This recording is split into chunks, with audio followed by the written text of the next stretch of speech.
E chegando Gideão, eis que um homem contou um sonho a seu companheiro e disse: Eis que tive um sonho, e eis que um bolo de pão de cevada rolou sobre o exército dos midianitas, e chegou a uma tenda, e feriu-a, e caiu, e derrubou-a, e ficou a tenda. E respondeu seu companheiro e disse: Isto não é outra coisa senão a espada de Gideão, filho de Joás, homem de Israel, porque na sua mão estás. Deus livrou Midian e todo o exército. Juízes capítulo 7, versículo 13 a 14. Os midianitas estavam devastando a terra de Israel.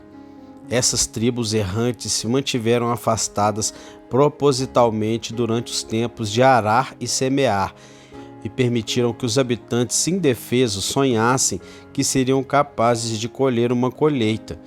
Mas assim que surgiu algo comestível por um homem ou um animal, esses beduínos hordas surgiram como gafanhotos e devoraram tudo.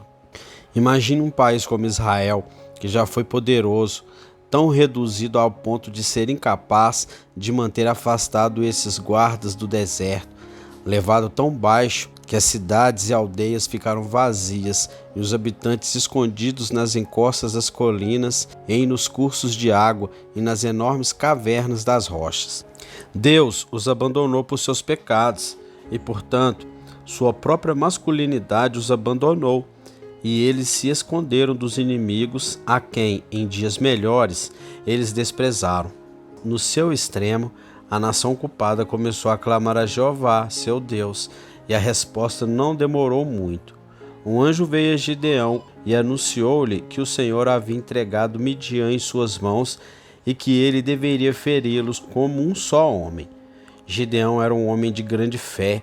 Seu nome brilha entre os heróis de grande fé no capítulo 11 da Epístola aos Hebreus. E você e eu faremos bem se alcançarmos a mesma posição no título de nobreza de fé que ele alcançou. Mas apesar de tudo isso, os melhores homens são os melhores homens. E os homens de forte fé são muitas vezes homens de fortes conflitos. E foi o que aconteceu com Gideão. A grande fé e a grande fraqueza de fé deste homem se manifestaram no desejo de sinais. Uma vez assegurado a ele que Deus está com ele, Gideão não tem medo, mas se apressa para a batalha, o mais bravo dos bravos. Com um punhado de homens, ele está bastante preparado para enfrentar uma série de adversários, mas anseia por um sinal. Repetidamente ele pergunta isso. A pergunta ansiosa parece ser constantemente recorrente para ele. O Senhor está conosco? Se o Senhor está conosco, onde estão todos os seus milagres que nossos pais nos contaram dizendo: Não nos fez o Senhor subir do Egito? Daí a sua oração frequente é: Se agora encontrei graça aos teus olhos, mostre-me um sinal. Ele começou assim, e esse mau começo influenciou toda a sua carreira. Conheço muitas pessoas como este filho de Joás que dizem: Deixe-me saber que Deus está comigo e meu medo se foi. Mas sua pergunta repetida é: O Senhor está comigo? Sou dele? Deixe-me apenas saber que sou um verdadeiro crente e tenho certeza de que não perecerei, pois Deus não abandonará os seus. Mas então, sou um crente? Tenho as marcas e evidência de uma criança de Deus? Daí a prática do autoexame severo e, portanto, também o hábito enfraquecedor de desejar lembranças e sentimentos. Quantos estão clamando: Não vemos nossos sinais, quando deveriam dizer: Mas vemos Jesus. Quantos estão orando: Mostre-me um sinal para o bem, quando o Senhor Jesus se entregou por eles e assim deu o melhor sinal de sua graça. Assim aconteceu com Gideão, que o Senhor, conhecendo a sua fome de sinais e ainda conhecendo a sinceridade de sua fé, ordenou-lhe na noite da grande batalha que derrotaria Midian, que descesse como espião ao acampamento com seu servo. E ali Gideão receberia um sinal para sempre, o que efetivamente acalmaria todos os seus medos. Imagina o Gideão e seu ajudante descendo a colina na quietude da noite, quando o acampamento estava mergulhado no sono. Era quase o fim da primeira vigília. quando logo mudariam de sentinela. Os dois valentes, com passos furtivos, aproximaram-se dos piquetes e até passaram por eles. Por um longo hábito, aprenderam a não fazer mais barulho com os passos do que se fossem gatos.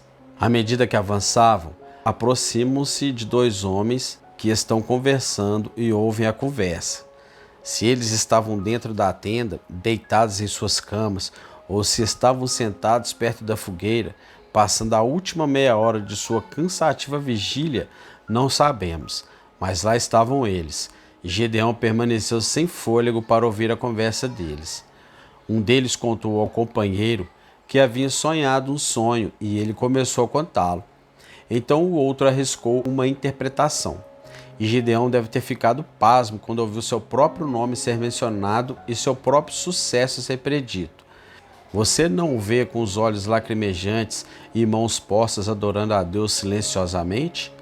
Sua segurança transborda, e acenando para seu servo, eles se afastam pelas sombras e sobem silenciosamente a colina até o local onde um pequeno grupo de 300 estavam escondidos. Eles olham para o acampamento adormecido e Gedeão clama: o Senhor entregou em suas mãos os exércitos de Midian. Obedientes ao seu líder, eles descem com suas trombetas e com tochas cobertas de jarros. Há um sinal, eles quebram os jarros, exibem as luzes, tocam as trombetas e gritam: a espada do Senhor é de Gideão, imaginando que um vasto exército está sobre eles. As tribos do deserto correm para salvar suas vidas, e na escuridão entram em conflito umas com as outras. Midian está dispersa, Israel está livre. Em silenciosa contemplação, fazemos agora o papel de espiões. Com toda a nossa inteligência, vamos abrir o caminho entre os que dormem e ouvir esse sonho e sua interpretação. A primeira coisa que colocarei sob sua observação é a providência maravilhosa que deve ter revigorado grandemente Gideão. No momento em que ele e Purá entraram furtivamente na tenda, o midianita estava contando um sonho, com uma interpretação tão apropriada para Gideão. Pode parecer uma coisa pequena, mas uma ocorrência não é menos maravilhosa porque parece insignificante. O microscópio revela um mundo de maravilhas tão surpreendentes quanto o que nos é apresentado pelo telescópio. Deus é tão divino no pequeno como no estupendo, tão glorioso no sonho de um soldado como na fuga de um serafim. Agora, observe primeiro a providência de Deus para que este homem tivesse sonhado naquele momento e que ele tivesse sonhado aquele sonho específico. A terra dos sonhos é um caos, mas a mão do Deus da ordem está aqui. Que coisas estranhas e românticas são os nossos sonhos, fragmento deste e pedaços partidos do outro, estranhamente unidos de uma forma absurda. Quantas formas monstruosas vemos durante o sono, que nem foram, nem são, nem jamais poderão ser. No entanto, observe que Deus segura o cérebro deste árabe adormecido em suas mãos e o impressiona como lhe agrada. Os sonhos, muitas vezes, surgem de pensamentos anteriores. Veja então a providência que levou a mente deste homem para a lareira e para assar o bolo. O Senhor o prepara quando está acordado para sonhar corretamente quando está dormindo. Deus é onipotente no mundo da mente e também no da matéria. Ele o governa quando os homens estão acordados e não perde seu poder quando os homens adormecem. Os pagãos atribuem sonhos aos seus deuses. Lemos sobre um que Palas derramou doce sono em sua alma e sonhos amenos, a dádiva do seu repouso. Lemos sobre um que, fina como o ar, inconstante como o vento, a matéria de que são feitos os sonhos é vaidade das vaidades, e ainda assim o Senhor a molda de acordo com sua própria vontade. O homem deve sonhar naquele momento e ali, e sonhar aquele sonho que deveria transmitir confiança e coragem a Gideão. Acredite, Deus não está dormindo quando estamos dormindo. Deus não está sonhando quando nós estamos. Admira a providência de Deus nisso, não é? Não é especialmente bem ordenado que este homem sonhe e com isso declare uma verdade tão profunda quanto qualquer outra no âmbito da filosofia? Além disso, não posso deixar de admirar que este homem tenha sido levado a contar o seu sonho ao seu companheiro. Não é todo mundo que conta o seu sonho, que conta seu sonho à noite.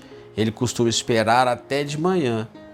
Às vezes somos grosseiramente tolos, mas nem sempre o somos, e por isso não nos apressamos em contar visões tão desconexas como a que este árabe acabara de ver. O que havia nele?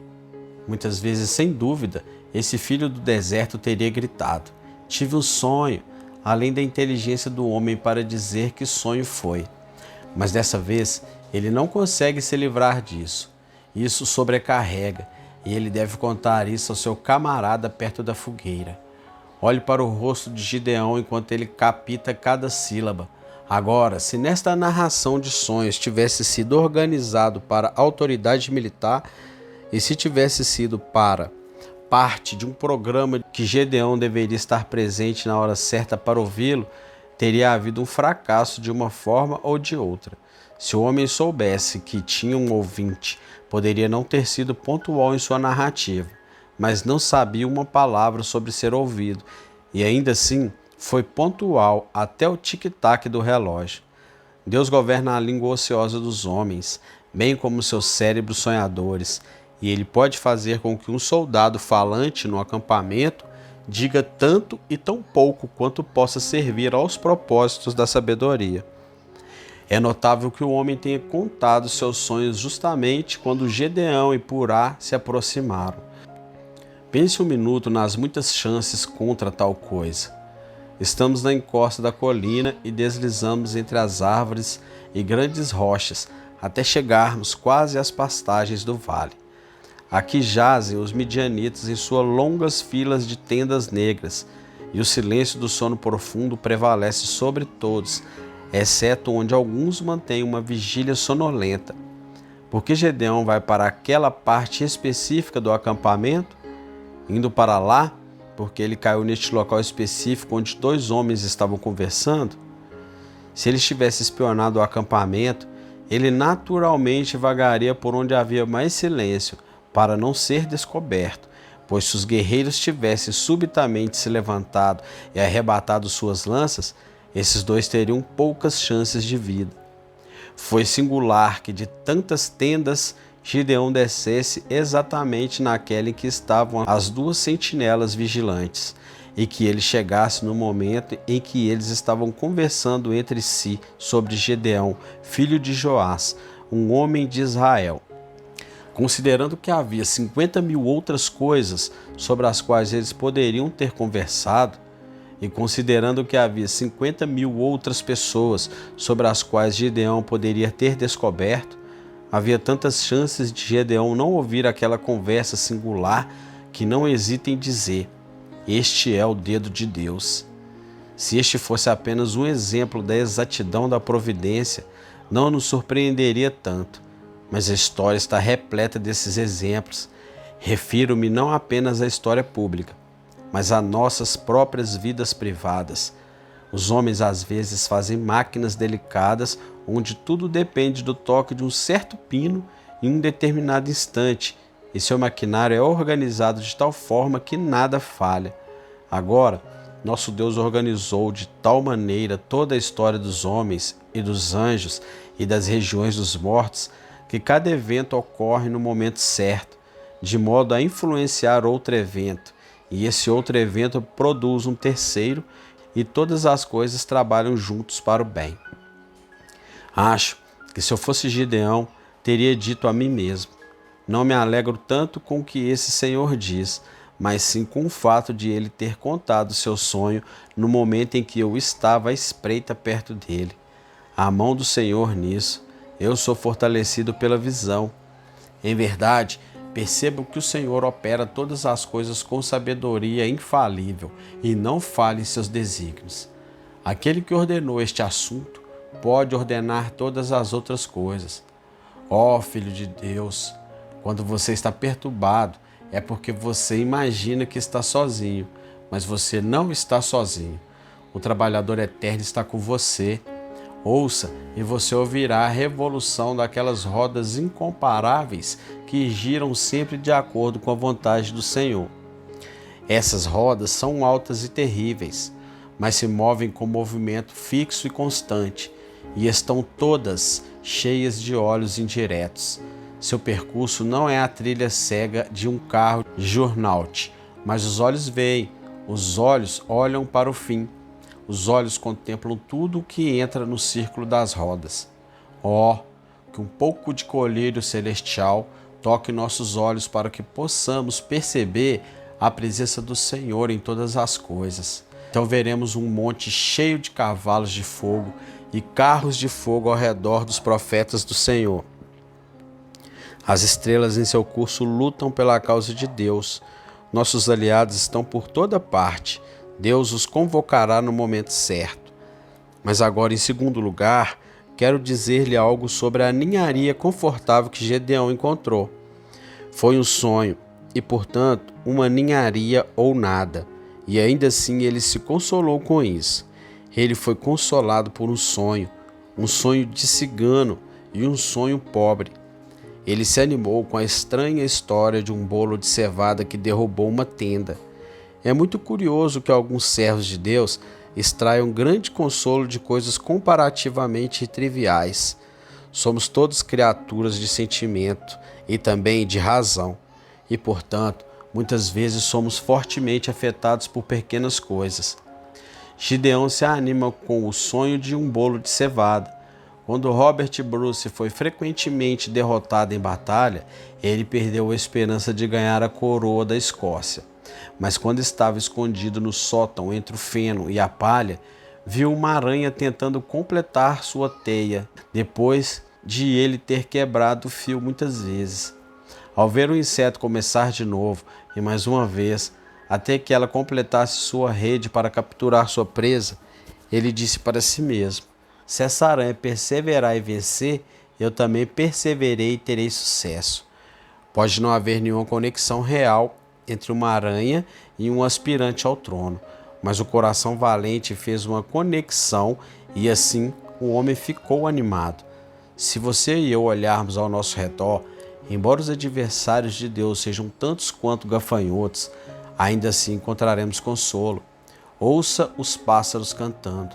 Tem de bom ânimo, e as árvores desfolhadas nos convidam a confiar em Deus e a viver, embora todos os sinais visíveis de vida estejam murchados. Se um sonho for suficiente para encorajar Gideão, um fato cotidiano na natureza pode igualmente servir ao mesmo propósito para nós. Mas é uma pena que precisamos de pequenas coisas para nos animar, quando temos assuntos de importância muito mais seguro para nos alegrar.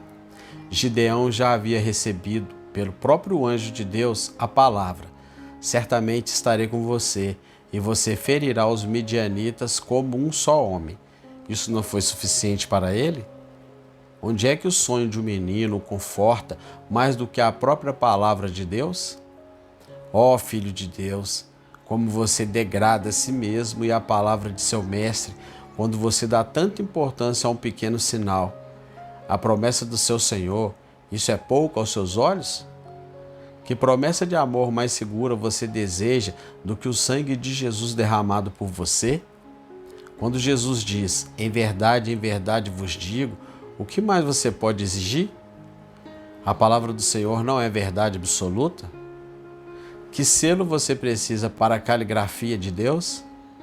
O Senhor pode conceder-nos mais sinais para o bem, mas não devemos exigi-lo.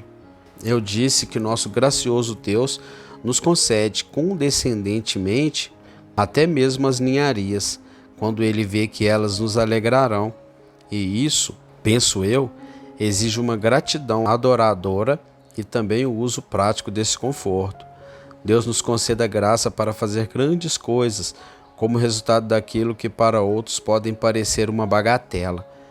Não façamos com nossas fichas uma cama de preguiçoso, mas apressamo-nos à luta como fez Gideão. Se você receber um raio de conforto, apresse-se para o conflito antes que as nuvens retornem. Vá para o seu trabalho consagrado antes de perder o fervor do seu espírito. Que o Espírito Santo o guie a fazer isso. Amém.